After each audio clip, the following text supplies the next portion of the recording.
Hello बच्चों। तो बच्चों आज अपन मैट्रिक्स का लेक्चर नंबर 4 डिस्कस करेंगे प्यारे बच्चों।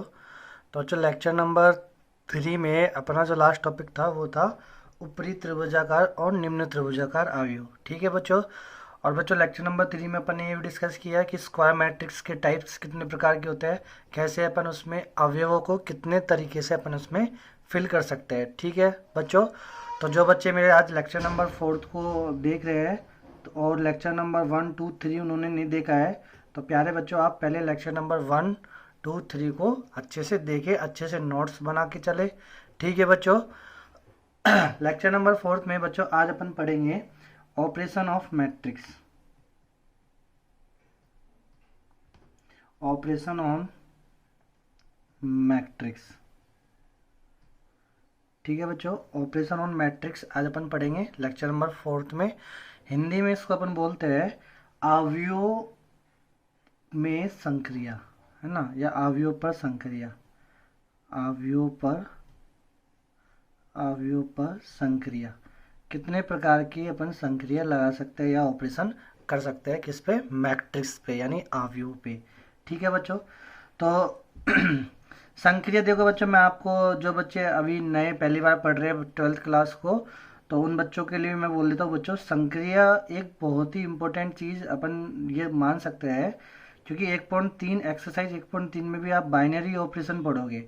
बाइनरी ऑपरेशन यानी द्विआधारी संक्रिया, है ना बच्चों, तो वहाँ पे भी एक काम आएगी। तो जो प्रॉपर्टी संक्रिया में अपन यहाँ पे पढ़ेंगे, कुछ प्रॉपर्टी वहाँ पे भी काम में आने वाली है। ठीक है बच्चों। चलो अब पहला जो अपन बात करेंगे अवयव की संक्रिया में पहला जो ऑपरेशन करेंगे वो अपन करेंगे योग संक्रिया, योग संक्रिया, है ना बच्चों। तो एडिशन ऑफ मैट्रिसेस करेंगे, यानी दो मैट्रिक्स, दो या दो से अधिक मैट्रिक्स को अपन कैसे जोड़ेंगे ना, तो इसको इंग्लिश में अपन बोलेंगे एडिशन ऑफ मैट्रिसेस। अब बच्चों देखो योग यानी अपन को जोड़ना है संक्रिया ऑपरेशन, तो एक ऐसा ऑपरेशन करना है जिससे अपन अवयवों को क्या कर सकते हैं, जोड़ सकते हैं। तो मेरे प्यारे बालों को जैसे मैंने आपको पहले ही बताते आया हूँ कि अवयवों को कैपिटल से दिखाएंगे, तो ये कैपिटल ए एक अवयव है और कैपिटल बी एक अवयव है। मैं चाह रहा हूँ कि इन दोनों को जोड़ना, मैं चाह रहा हूँ कि इन दोनों को जोड़ दूँ, है ना बच्चों। तो बच्चों जब मैं दोनों को जोड़ूंगा तो जब भी आप देखो ऑपरेशन करते हो ना बच्चों, जब भी आप क्या करते हो, ऑपरेशन करते हो, तो पहले आप ये चेक करोगे, उसका ब्लड ब्लड टेस्ट करोगे ना बच्चों। हाँ बच्चों देखो, कॉमन सी बात है, जनरल सी बात है, जब कोई डॉक्टर ऑपरेशन करेगा तो सबसे पहले वो कुछ कंडीशन, टर्म एंड कंडीशन होती है, उनको वो फॉलो करता है। After then he will perform या ऑपरेट द सर्जरी वगैरह जो भी है ना बच्चों। तो ऐसे ही अपन जब ऑपरेशन करेंगे ना बच्चों, यानी संक्रिया लगाएंगे अवयव के ऊपर, चाहे वो योग की हो, चाहे वो अंतर की हो, डिफरेंस की हो, चाहे वो सब्ट्रैक्शन की हो, जो भी अपन लगाएंगे बच्चों, तो उन सब के लिए सबसे पहले अपन को अनुकूलनीय चेक करना पड़ेगा कि ये क्या अनुकूल है, कंफर्टेबल है कि नहीं है ना बच्चों। तो दो दो अवयवों के बीच में ऑपरेशन कब लग सकता है, जब दोनों का क्रम सेम हो, यानी अवयव ए का ऑर्डर क्रम और अवयव बी का ऑर्डर यानी क्रम क्या हो, समान हो। यदि ये एम क्रॉस एन की है तो ये भी क्या होनी चाहिए, एम क्रॉस एन की। समझ में आया मेरे प्यारे बच्चों। तो यदि दोनों जो जिस अवयव के मध्य अपन योग संक्रिया लगा रहे हैं, जिन जिन अवयव के मध्य योग संक्रिया अपन लगा रहे हैं, तो उन अवयवों का क्या समान होना चाहिए, क्रम समान होना चाहिए। After then we will perform it, है ना बच्चों, उसके बाद अपन परफॉर्म कर लेंगे। तो ये तो हो गई अनुकूल होने की स्थिति, योग संक्रिया हुआ। अब बात करेंगे कि चलो जब हो गया, अनुकूल कंडीशन हो गई, तो अब अपन उसका ऑपरेशन करेंगे कैसे, on the time of operation. तो अब अपन कैसे करेंगे कि ए प्लस बी कैसे प्राप्त होगा, इनके सुसंगत अवयवों को जोड़ना केवल। तो अपन क्या बोलेंगे कि ए प्लस बी जो है ना, ए प्लस बी अवयव, ये भी एक नई अवयव होगी। ये जो दो अवयव से मिलके जो योग संक्रिया करके जो एक अवयव बनेगा नई, तो ये भी एक नई अवयव कहलाएगी। और इस नई अवयव के जो अवयव होंगे, ये भी एक नए अवयव होंगे, जिसके अवयव जिसके अवयव जिसके अवयव आव्यूह ए तथा बी के सुसंगत अवयव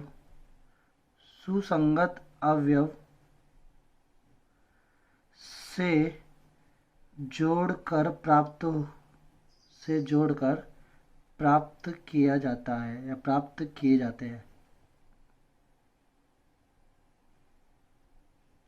नहीं समझ में आया बच्चों? देखो ये तो अनुकूल कंडीशन आ गई। अब ये आ गई ऑपरेशन वाली सिचुएशन, है ना।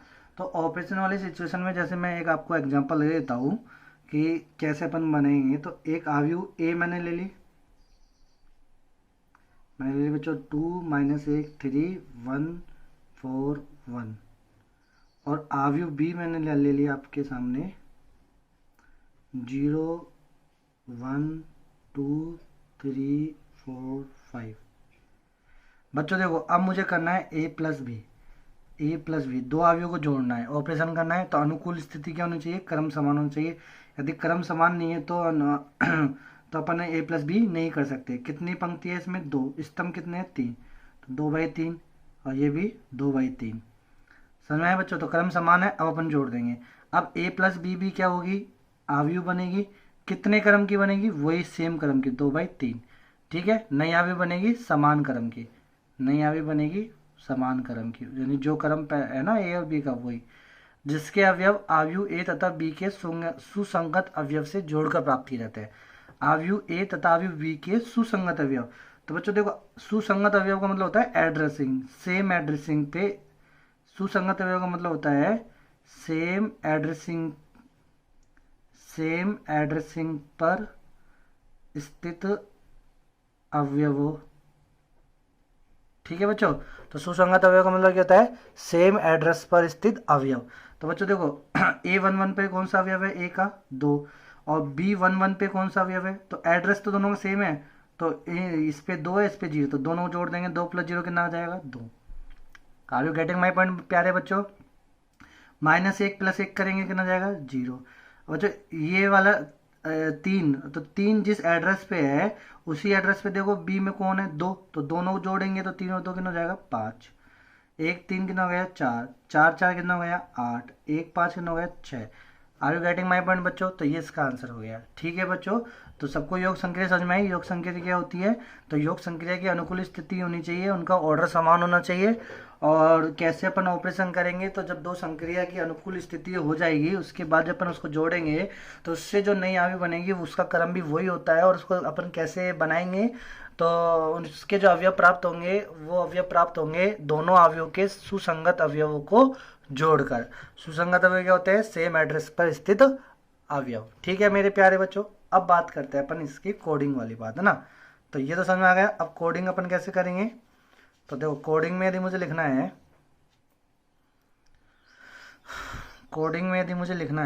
कोडिंग में तो देखो ए को मैं लिखूंगा AIJ M×N और बी को मैं लिखूंगा BIJ M×N। ठीक है मेरे प्यारे बच्चों। अब मुझे A + B निकालना है। तो A + B क्या हो जाएगा? AIJ + BIJ और ये कितने ऑर्डर के? M×N ऑर्डर के, सेम ऑर्डर के। तो ये हो गई मेरे प्यारे बच्चों इसकी कोडिंग। उसका अपन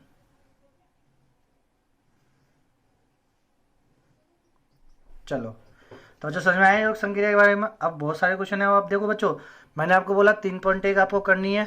और जिन बच्चों से 3.1 नहीं है अब तक किसी बच्चे का कमेंट में भी कुछ आया नहीं बच्चों, 2-3 बच्चों के अलावा। तो इसका मतलब मैं यही समझ सकता हूँ कि 2-3 बच्चे ही पढ़ रहे हैं। यदि 2-3 बच्चों का रेस्पॉन्स आया तो 2-3 बच्चे ही पढ़ रहे हैं। ठीक है बच्चों। तो इसलिए आप देखो पढ़ाई में लापरवाही ना करो बच्चों। किसी भी चीज़ में लापरवाही कर सकते हो लेकिन पढ़ाई में नहीं, बस। अब मेरे बच्चों देखो अब अपन इसकी कुछ प्रॉपर्टी पढ़ते हैं। तो प्रॉपर्टी ऑफ योग संक्रिया।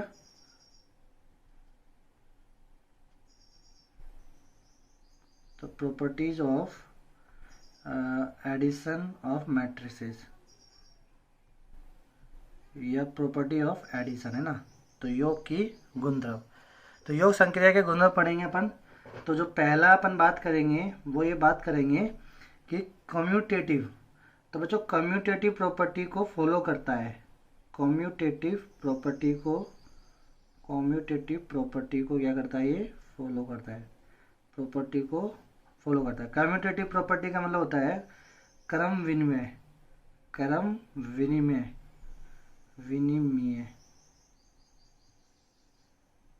क्रम विनिमय नियम का क्या करता है, ये पालन करता है। क्रम विनिमय मतलब चाहे मैं ए से बी को जोड़ूं या बी को ए से जोड़ूं, आंसर में कोई फर्क नहीं पड़ेगा, यानी क्रम विनिमय, क्रम का कोई इफेक्ट नहीं पड़े। तो समझ में आया बच्चा, है ना।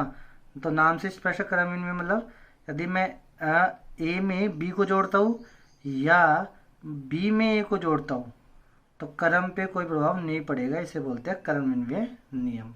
तो बच्चों सिंपल सा है, ए प्लस बी करो चाहे बी प्लस ए करो, आव्यूह सेम ही प्राप्त होगा, चाहे बी में ए को जोड़ो चाहे ए में बी को जोड़ो। लेकिन माइनस के केस में ऐसा नहीं होगा, ए में से बी को घटाएंगे बी में से ए को घटाएंगे तो आंसर सेम नहीं आएगा बच्चों।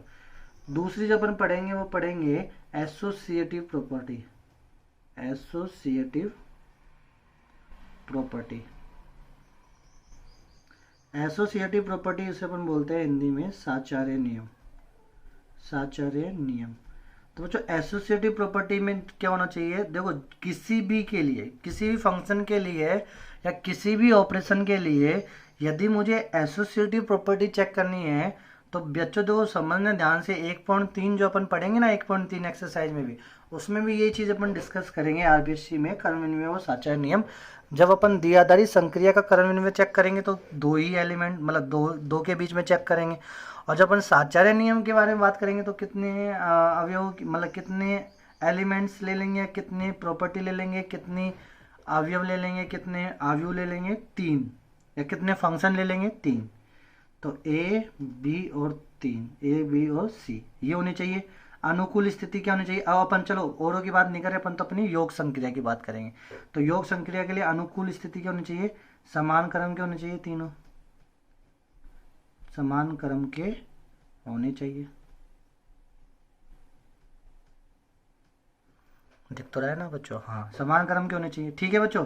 अब 3 होने चाहिए, समान क्रम के होने चाहिए। अब इसमें साचार्य नियम जो लगेगा वो कैसे लगेगा, यदि मैं पहले मान लो बच्चों a प्लस बी को जोड़ूं, पहले मैं किसको जोड़ूं, a प्लस बी को जोड़ के जो मेरे पास आव्यूह बना, नया आव्यूह आया, उस आव्यूह में यदि मैं c जोड़ता हूँ तो जो आंसर आएगा ना वो आंसर सेम ही रहेगा यदि मैं b प्लस सी को पहले जोड़ूं और उसमें मैं क्या कर दूं, a ऐड कर दूं।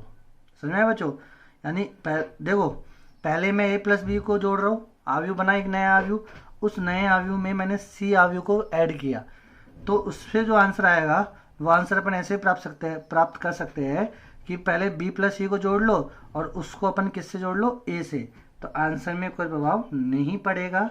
तो बच्चों समझ में आया ये, तो ये कहलाता है अपने पास कि योग संक्रिया साचार्य नियम का पालन करती है। अब देखो मैं एग्जाम्पल नहीं करा रहा बच्चों, 3 एग्जाम्पल आप बना लेना, खुद भी टाइम पास करते रहना बच्चों, ये चीज़ था ना। ये तो देखो काम की बात तो बहुत सारी है बच्चों, तो अपन कुछ ऐसी बातें भी तो रखेंगे ना जिसके लिए अपन समय बचा पाए। समझ में आए बात, काम की बात बहुत सारी है तो कुछ ऐसी भी तो बातें होंगी जिनके लिए अपन को समय बचाना चाहिए, है ना, और कुछ बातें ऐसी होंगी जिसके लिए समय जल्दी जल्दी करना है। तो अब ये a प्लस बी प्लस सी और ये चेक तो आप कर ही सकते हो ना बच्चों, कोई से भी एक मान के। अब बच्चों तीसरी जो अपन है, तीसरी जो प्रॉपर्टी पढ़ेंगे, इसको थोड़ा सा ऊपर ले लेता हूँ मेरे प्यारे बच्चों, हाँ अब आपको दिख रहा है। तीसरी जो अपन प्रॉपर्टी पढ़ेंगे बच्चों वो अपन पढ़ेंगे योज तस्मक, योज तस्मक, इंग्लिश में अपन बोलते हैं इसको एडिटिव प्रॉपर्टी या एडिटिव आइडेंटिटी। देखो बच्चों एडिटिव, योज का मतलब तो संक्रिया, योज की है ना, या योग की, और तस्मक का मतलब आइडेंटिटी। अब समझना बच्चों, मैं आपसे कह रहा हूं कि एक अवयव का तस्मक अवयव क्या होगा, कोई भी एक अवयव है, कोई भी, अब यहाँ पे अवयव क्या है, यहाँ आव्यूह की बात करेंगे। मुझे कोई आव्यूह है और उस आव्यूह का मुझे क्या चाहिए, तस्मक आव्यूह। दूसरी चीज जब 1.3 में आप पढ़ोगे द्विआधारी संक्रिया, तो उसमें आप देखोगे कि मुझे कोई एक अवयव है ए, और मुझे इस ए अवयव के कोरस्पॉन्डिंग क्या चाहिए, तस्मक अवयव चाहिए। तो कैसे डिफाइन करते हैं तस्मक अवयव के लिए? तो बच्चों देखो, तस्मक अवयव क्या होता है कि सॉरी बच्चों, ये कोरोना वाली खांसी नहीं है बच्चों ये ठंडे पानी वाली खांसी है। तो योज्य तस्मक बच्चों अपन ने लिया, जैसे मैंने कोई अवयव ले लिया बी, ठीक है बच्चों। अब मुझे इस बी का क्या चाहिए, तस्मक अवयव। तो इस बी में क्या जोड़ू, तस्मक। अब देखो ऑपरेशन क्या है, जोड़ना। तो इसका मतलब इस बी में मैं यहाँ पे क्या रखूँ, मतलब यहाँ पे क्या रखूँ कि दोनों जोड़ के आंसर वही बी आ जाए। समझ में आया बच्चों? तो जिसको मैं जोड़ूंगा ना, जिसको जोड़ के आंसर वही प्राप्त हो जाए, तो वो कहलाता है तस्मक अवयव। नहीं समझ में आया बच्चों? बच्चों देखो, मैंने आपको लिखा 1 प्लस बराबर 1। अब मैं आपसे कोई बोले बताओ इस ए का तस्मक अवयव क्या होगा, इसका मतलब इस ए में अभी तो जोड़ के लिए ये योज्य तस्मक, गुणन तस्मक भी आएगा, है ना बच्चों। तो ये तो योज्य तस्मक के लिए केवल। तो अब क्या कह रहा है कि इस एक में मैं क्या जोड़ू कि ए क्या जाए, तो 0 जोड़ू। समझ में आया? तो 0 क्या होगा, इस एक का तस्मक अवयव होगा। ऐसे इस बी में मैं क्या जोड़ू कि बी आ जाए, तो 0 तो जोड़ेंगे बच्चों 0 नहीं, शून्य आयु जोड़ेंगे। क्या जोड़ेंगे, शून्य, नल मैट्रिक्स, नल मैट्रिक्स। तो किसी आयु का, आपसे बोले तो बताओ किसी आयु का योज्य तस्मक क्या होगा या एडिटिव आइडेंटिटी क्या होगी, तो वो होगी उसकी नल मैट्रिक्स। तो नल मैट्रिक्स किसी आयु के लिए योज्य तस्मक होती है, ठीक है बच्चों। तो बी प्राप्त हो जाएगा। Are you getting my point बच्चों? अब अपन बात करेंगे बच्चों, किसकी बात करेंगे मेरे प्यारे बच्चों, योज्य तस्मक तो हो गया। अब अपन बात करेंगे इनवर्स की, है ना। तो योज्य प्रतिलोम, ये भी इंपॉर्टेंट चीज है। तो 4th पॉइंट, मेरे प्यारे बच्चों, योज्य प्रतिलोम। तो बच्चों योज्य प्रतिलोम, अच्छा बच्चों आजकल ताश का गेम ज़्यादा चल रहा है, तो उससे बचे बच्चों, है ना। वो बहुत ही हानिकारक है। ठीक है एंटरटेनमेंट, ठीक है, लेकिन वो हानिकारक खेलने से नहीं, वो हानिकारक इसलिए कि समय जो होता है ना, वो ऐसे गोली की रफ्तार से निकलता है। तो अपनों को अब इस समय टाइम पास थोड़ी करना है बच्चों, तो बुजुर्गों के लिए बनाया गया है वो। तो चलो कोई नहीं, आपकी इच्छा जो करना बच्चों, लेकिन पढ़ाई भी करना। योज्य प्रतिलोम, तो योज्य प्रतिलोम को हम बोलेंगे एडिटिव, एडिटिव इनवर्स, इनवर्सिटी, ठीक है बच्चों। तो अपन बात करेंगे इनवर्स की। अब इनवर्स क्या करेंगे अपन, किसी आयु का इनवर्स कैसे निकालेंगे बच्चों? तो किसी आयु का इनवर्सिटी या इनवर्स कैसे निकालेंगे? तो देखो बच्चों, मुझे इस बी का ही क्या चाहिए। तो पहले अपन ने बी का क्या निकाला था, योज्य तस्मक। अब मैं इस बी का क्या निकालूंगा, योज्य प्रतिलोम।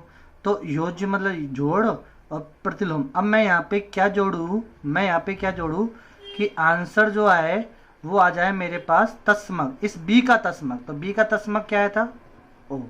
नहीं समझ में आया बच्चों?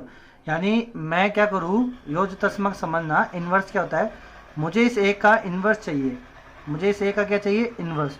तो इस ए का इनवर्स चाहने के लिए मैं इस ए का ऑपरेशन किसके साथ करूँ कि आंसर मेरे पास ए का तस्मक आ जाए, 1 का तस्मक। तो 1 का तस्मक क्या होता है, 0 आया था। तब मैं एक में क्या जोड़ू कि 0 आ जाए, -1। समझ में आया बच्चों? तो ऐसे मैं बी में किसके साथ ऑपरेशन करूँ, किसको जोड़ू कि आंसर मेरे पास नल मैट्रिक्स आ जाए। नल मैट्रिक्स, इस समय नल मैट्रिक्स क्या है, बी की तस्मक, है ना। तो क्या होगा, -b। समझ में आया बच्चों? तो इनवर्स, तो ये समझ में आ गया बच्चों। तो ये हो गए अपने पास क्या, योज्य संक्रिया, पहली योज्य संक्रिया, ठीक है बच्चों। तो इसको अच्छे से पोज करके उतारे, अच्छे से समझना बच्चों, चारों पांचों प्रॉपर्टी बढ़ा दी। हाँ, और जो बच्चे 12th, अब इस समय 12th का एग्जाम देंगे मैथ का, तो उन बच्चों के लिए देखो बच्चों, इसके कोरस्पॉन्डिंग जो मैंने ये 2 चीज़ बताई ना, इसको अच्छे से आप नोट डाउन करें, और 1.3 पे लेके द्विआधारी संक्रिया का योज्य प्रतिलोम और तस्मक प्रतिलोम निकालो, ठीक है बच्चों। एक क्वेश्चन 100% आएगा, चाहे वो 2 नंबर का आ सकता है, चाहे वो 1 नंबर का आ सकता है। चलो बच्चों, अब अपन आगे की कार्यक्रम स्टार्ट करते हैं, और अपन बात करेंगे अब हाँ, दूसरी ऑपरेशन। तो दूसरा ऑपरेशन अपने पास आएगा सबट्रैक्शन या व्यवकलन। तो अवयवों का व्यवकलन,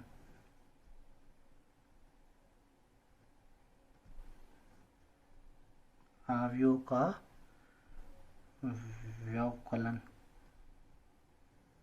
जैसे अपन बोलेंगे सबट्रैक्शन। तो सबट्रैक्ट करना है अपन को, घटाना है दो अवयवों। तो बच्चों देखो, वही अनुकूल स्थिति लेंगे कब अपन घटाएंगे, ऑपरेशन करेंगे। तो मेरे पास एक अवयव ए, एक अवयव बी, जब मुझे इनको घटाना है तो अनुकूल स्थिति क्या होनी चाहिए, दोनों समान क्रम की होनी चाहिए।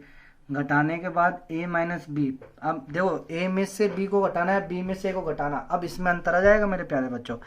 तो इसमें डॉक्टर को थोड़ा सावधान रहना है कि मुझे किस में से किसको घटाना है।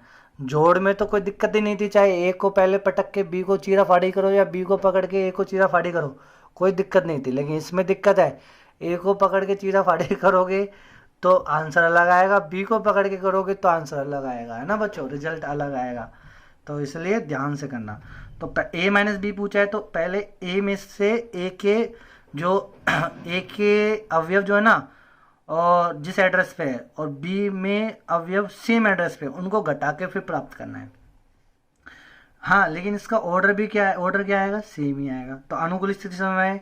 अब बात करेंगे अपन किसकी, ऑपरेशन। ऑपरेशन कैसे करेंगे कि सुसंगत अवयवों को घटाकर। तो सुसंगत अवयवों को घटाकर, है ना। ठीक है बच्चों, तो सुसंगत अवयवों को अपन घटाकर क्या कर लेंगे, a माइनस बी को प्राप्त कर लेंगे। सुसंगत अवयव क्या होता है, सेम एड्रेस पर स्थित अवयव, है ना। तो समान क्रम के लिए ही लगता है बच्चों ये। तो देखो a मैंने लिखा, तो कई बच्चे इसमें कंफ्यूज होते हैं, तो इसलिए ध्यान से समझ लो इसको भी।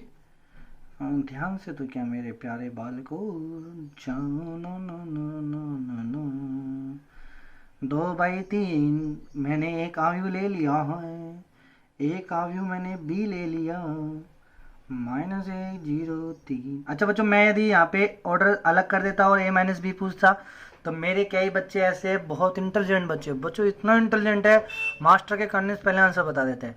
अरे बालकों, आप पहले उसका ऑर्डर चेक कर लेना, है ना, उसके बाद ही ऑपरेशन करना, ठीक है।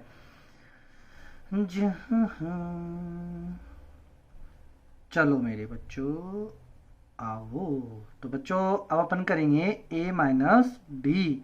ऑर्डर क्या रहेगा बालकों, तो 3। ऑर्डर तो सेम रहेगा। अब मुझे इस एड्रेस पे क्या लिखना है, इस एड्रेस पे लिखना है कि इस एड्रेस पे a पे जो अवयव है और इसी एड्रेस में b का जो अवयव है, तो a के एड्रेस पे जो है उससे b के एड्रेस पे जो है उसको घटाएंगे। तो 2 में से -1 घटाएंगे, a माइनस बी करें ना, तो 2 में से -1 घटाएंगे तो कितना हो जाएगा, 3 हो जाएगा। प्लस क्या है ना बच्चों, अरे 2 में से -1 घटाएंगे तो 3 हो जाएगा ना, -1 में से 0 घटाएंगे तो -1, 3 में से 3 घटाएंगे तो 0, 0 में से 3 घटाएंगे तो -3, 3 में से 2 घटाएंगे तो 1, -4 में से 1 घटाएंगे तो मेरे लालो कितना मिलेगा, -5 मिलेगा। ठीक है बच्चों, अब a माइनस बी कर लिया, अब मुझे करना है b माइनस ए। अब एक बार b माइनस ए कर लो। अब बच्चों मुझे क्या है, पहले b के अवयवों को प्रायोरिटी देनी है, उसके बाद a को। -1 में से अब घटाना है 2, तो -1 में से 2 घटाएंगे तो -3, 0 में से -1 घटाएंगे तो 1 बचेगा, 3 में से 3 घटाएंगे तो 0 बचेगा, 3 में से 0 घटाएंगे तो 3 आएगा, 2 में से 3 घटाएंगे तो -1 आएगा, 1 में से -4 घटाएंगे तो 5 आएगा। तो मेरे लालो आपको ये दिख रहा है, a माइनस बी के अवयवों का अरेंजमेंट कुछ अलग है, b माइनस ए में आने वाले अवयव का अरेंजमेंट कुछ है। इसके एड्रेस पे 3 आ रहा है तो इसके एड्रेस पे -3 आ रहा है, तो अपन इसको समान नहीं कह सकते। दो अवयव, एक अवयव ये रहा और एक अवयव ये रहा, आपस में समान कब कहलाएंगे, जब इनके क्रम भी समान हो और इनके सुसंगत अवयव भी क्या हो, समान हो। लेकिन इसके सुसंगत अवयव समान नहीं है, तो अपन बोलेंगे a minus B not equal to B minus A. इसका मतलब व्यवकलन जो होता है, व्यवकलन वो किसको फॉलो नहीं करता है, वो कम्युलेटिव प्रॉपर्टी यानी क्रम विनिमय नियम का पालन नहीं करता है। चलो बच्चों, अब कुछ अलग केस है जो कई हमेशा नहीं करता है, कुछ केसों के लिए कर सकता है। अब कई बच्चों के दिमाग में तुरंत ही लाइट जल गई, अरे गुरुजी को पकड़ लिया अपन ने कुछ कहता हुआ, गुरुजी ये देखो इसमें हो जाएगा शून्य आवे घटाओ। तो लेकिन मैंने एक एग्जांपल भी दे दिया ना आपको, तो हमेशा राइट नहीं होता, मे बी पॉसिबल और मे नॉट बी पॉसिबल। ठीक है बच्चों, अब आगे बढ़ते हैं बच्चों। अब अपन बात करेंगे थर्ड पॉइंट, तीसरा संक्रिय है ना। तो तीसरी जो संक्रिया पढ़ेंगे अपन वो पढ़ेंगे अदिश गुणन।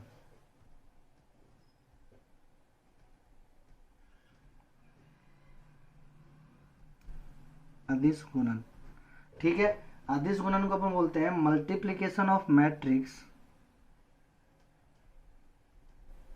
मल्टीप्लीकेशन ऑफ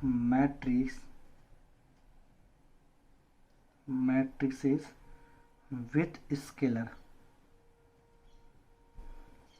यानी एक आव्यूह को अपन ने एक अदिश से क्या कर दिया, गुणा कर दिया ना बच्चों। तो आव्यूह ए है और इसको मैंने किससे गुणा कर दिया है, के से। ठीक है, तो ये हो जाएगा अपने पास अदिश गुणन। इसमें ध्यान क्या रखना है बच्चों कि पहली चीज तो ये जो के होना चाहिए वो अशून्य होना चाहिए। कैसे होना चाहिए, अशून्य, है ना। अब क्या करेंगे अपन कि इसको, अब ये अदिश गुणन अपन ने कराया तो ये होता कैसे है, कैसे गुणन होगा। तो देखो मेरे प्यारे बच्चों, अब ये गुणन की चीज आ गई तो मैं यहाँ पे सारणिक और आव्यूह का दोनों का ही सिस्टम बता देता हूँ। देखो बच्चों, एक आव्यूह लिया मैंने और एक मैंने सारणिक लिया। ठीक है मेरे प्यारे बच्चों, आव्यूह और आव्यूह के संगत सारणी निकालना है। तो आव्यूह ए कैसा होना चाहिए, वर्ग आव्यूह। ये चीज समझ में आई ना आपको, ए वर्ग आव्यूह। तो इसके कोरस्पॉन्डिंग जो सारणिक होगा उसको इससे दिखाएंगे। ठीक है बच्चों, अब मैंने इस आव्यूह में गुणा करा के ए से। तो जब मैं किसी आव्यूह में किसी नंबर अदिश नंबर से गुणा करता हूं तो क्या होना चाहिए, अब तो ये जो के है ना, के, ये के आव्यूह में स्थित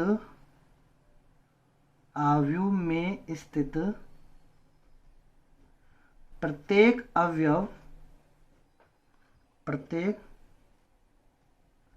अवयव से गुणा होगा।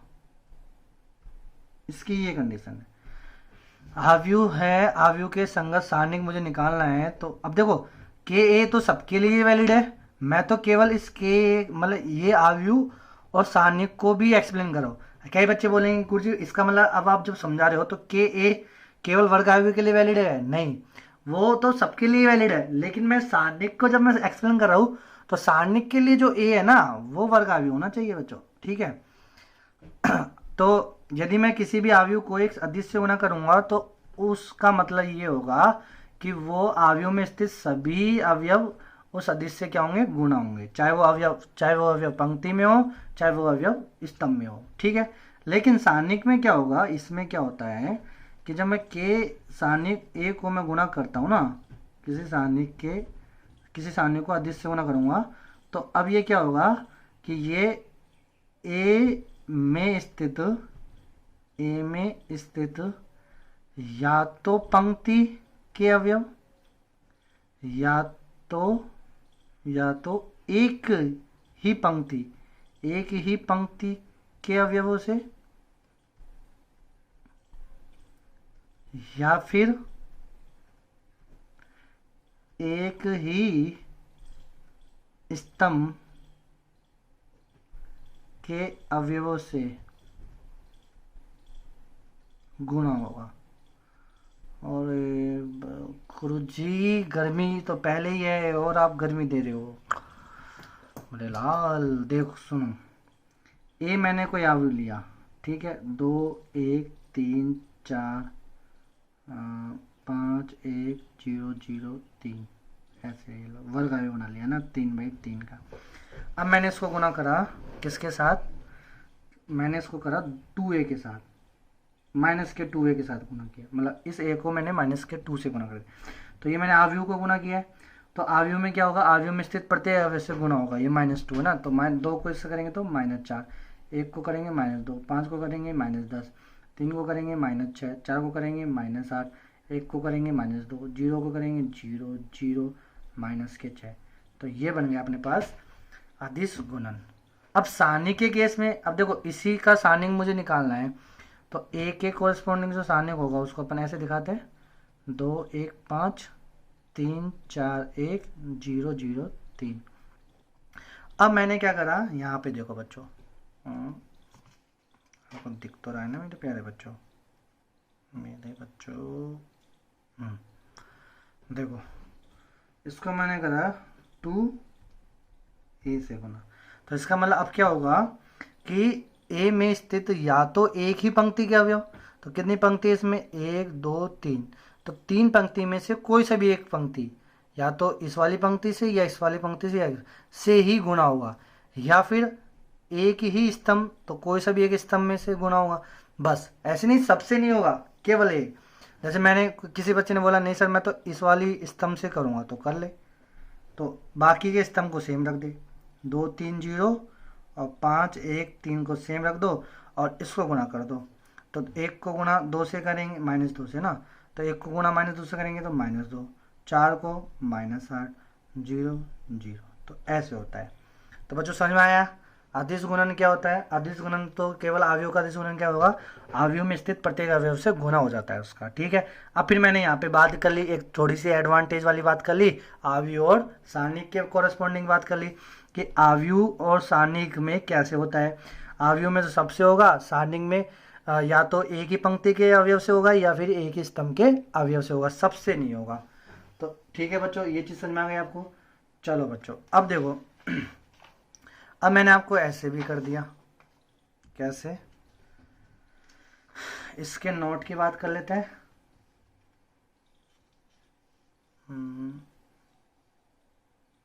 ये दिखेगा ना, चलो कोई नहीं, ये कुछ, ये बच्चों आपको एक पेपर लगा ही लेते हैं इसको यहाँ पे, ये लास्ट पेपर है ना बच्चों, आज के ये लास्ट पेपर था तो इसलिए। चलो अब देखो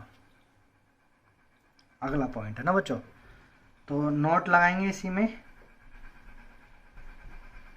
तो नोट में अपन क्या लिखेंगे बच्चों, मैंने पहला लिखा सारणिक के ए बराबर के की पावर n सारणिक ए, और गुरुजी ये क्या कर दिया, ये बराबर ही होता है।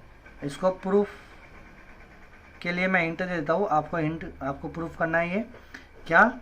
देखो बच्चों एक अवयव ए था, उसको गुना किसके साथ करा, ए के साथ।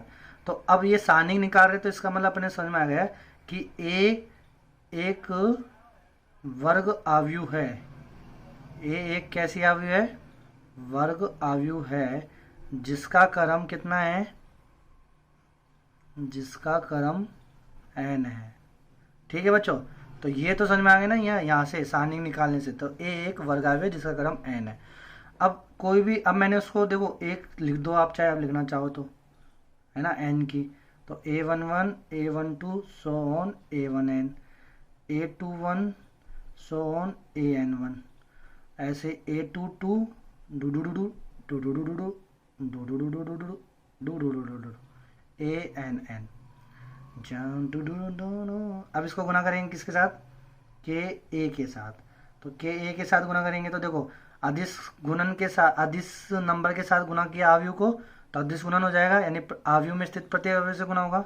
तो के a11 के a12 do do do do के a1n, के a21 do do do do के an1, के a22 do do do do do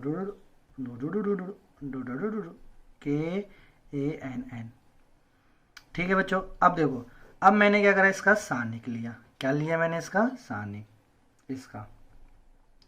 प्यारे बच्चों जब मैं इसका सारणिक लूंगा तो सारणिक, अब ये डंडा हट के ऐसे लग जाएगा, ठीक है। अब ये सेम ऐसे कैसे जाएगा, मैं नहीं उतार रहा, मेरे को जोर आता है ना, अब आप कर सकते हो। तो इसको ऐसे कैसे लिख लोगे, जोर नहीं है तो बस ऐसे ही अब आप कर लेना है ना, इसको ऐसे कैसे कर लोगे। अब देखो सारणिक में बच्चों जैसे अपन ने बोला कि अवयव में यदि एक अदिश से गुना करना है तो सारे अवयव से होंगे, या दूसरा उल्टा अपन क्या बोल सकते हैं उसको कि आव्यूह में यदि कोई कॉमन आ रहा है आव्यूह में से, तो वो कॉमन तभी लेंगे जब वो सारे अवयव में से आ रहा है। देखो बच्चों, गुणा की बात करेंगे, अदिश गुणन में अपन ये बात करी कि मैंने एक कांस्टेंट नंबर के साथ आव्यूह को गुना किया तो वो सभी अवयवों के साथ गुना होगा। अब मैं दूसरी स्टाइल से बात कर रहा हूँ तो कि मुझे एक आव्यूह में से कुछ कॉमन लेना है, तो मैं कॉमन कब ले सकता हूँ, जब वो पूरी ही आव्यूह में यानी पूरे ही अवयव में क्या हो, कॉमन हो, तब जाके मैं निकाल सकता हूँ। अरे बच्चों समझ में आया ना बच्चों क्या कह रहा हूँ मैं, यानी जब मैं गुणा आव्यूह का किसी अदिश से गुणा तभी कर सकता हूँ जब वो सारे अवयव से गुणा होंगे, है ना, मतलब कर सकता हूँ क्या करूँगा, जब मैं करता हूँ तो वो सभी अवयव से होने चाहिए। अब उल्टा भी क्या बोलेंगे अपन कि यदि मुझे किसी अवयव में से कॉमन लेना है तो वो जब भी ले सकता हूँ जब वो सारे ही अवयवों में से आ रहा हो। सारणी के केस में क्या होगा, यदि मुझे किसी अवयव का किसी अदिश का सारणिक से गुणा करना है तो मैं उसका गुणा या तो किसी भी एक पंक्ति में कर लूँ या फिर किसी भी एक स्तंभ के अवयवों से कर सकता हूँ। अब उल्टा क्या बोलूँगा मैं कि मुझे किसी सारणिक में से कोई कॉमन लेना है तो मैं कॉमन कब ले सकता हूँ, जब पूरी की पूरी एक पंक्ति में से, एक पंक्ति में पूरी की पूरी, अब 3 पंक्ति है n पंक्ति है तो ये नहीं, पूरी की पूरी एक पंक्ति में से कॉमन आ रहा हो या पूरी की पूरी एक स्तंभ में से वो कॉमन आ रहा हो, तब जाके मैं बाहर ले सकता हूँ। तो अब इसमें देखो बच्चों के एक पूरी पंक्ति में आ रहा है तो मैं बाहर ले लूँ, तो कितनी बार आ रहा है के, मतलब एक पूरी पूरी पंक्ति में आ रहा है ना के, तो मैंने इसको बाहर ले लिया। ऐसे इसमें भी आ रहा है तो के मैंने बाहर ले लिया। ऐसे इसमें तो पूरी पंक्ति में तो के की पावर कितनी आ गई एन, तो के की पावर एन कॉमन ले लिया ना अपन ने, मतलब बाहर आ गए। अरे बच्चों समझ में आया ना, एक पंक्ति के इसमें से स्तंभ से सोचो तो स्तंभ से सोच लो, स्तंभ पूरे के पूरे स्तंभ में से कॉमन ले लो के, इसमें से के, इसमें से के, तो के की पावर है। बाकी क्या बच जाएगा अपने पास, बाकी का पूरा क्या बचेगा ए बच जाएगा। तो यही तो है के की पावर ए का सारणिक, के की पावर एन ए का सारणिक। Are you getting my point बच्चों। चलो फिर ए में से एक हटाएंगे तो क्या बचेगा, शून्य अवयव बचेगा। फिर पहला पॉइंट हो गया, दूसरा पॉइंट सेम, दूसरा नोट, ए में से एक हटाएंगे तो क्या बचेगा, शून्य।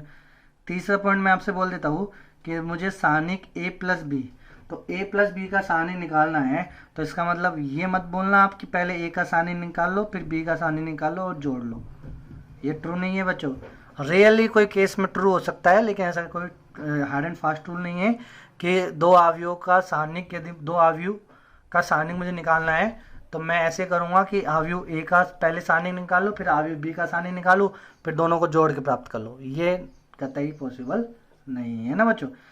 फोर्थ नोट में मैं क्या लिखता हूँ, ट्रेस लिख लेता हूँ, तो trace of A plus B, तो दो आव्यूह है ना, तो दो आव्यूह का जोड़ का ट्रेस निकालना है तो वो ट्रेस कैसे हो सकता है, trace of A plus trace of B, ये अपन कर सकते हैं बच्चों। अब इसको प्रूफ भी आप कर सकते हो इजीली है ना बच्चों। तो बच्चों देखो आज के लिए अभी अपन यहीं समाप्त करते हैं, फिर उसके बाद आज अपन बच गए मैट्रिक्स, एक और थ्योरी का लेक्चर बच गया बच्चों, लेक्चर नंबर 5। फिर उसके बाद अपन करेंगे सम कपल ऑफ क्वेश्चन, लिंकेज सारे क्वेश्चनों से। ठीक है मेरे प्यारे बच्चों, okay, have a good day प्यारे बच्चों।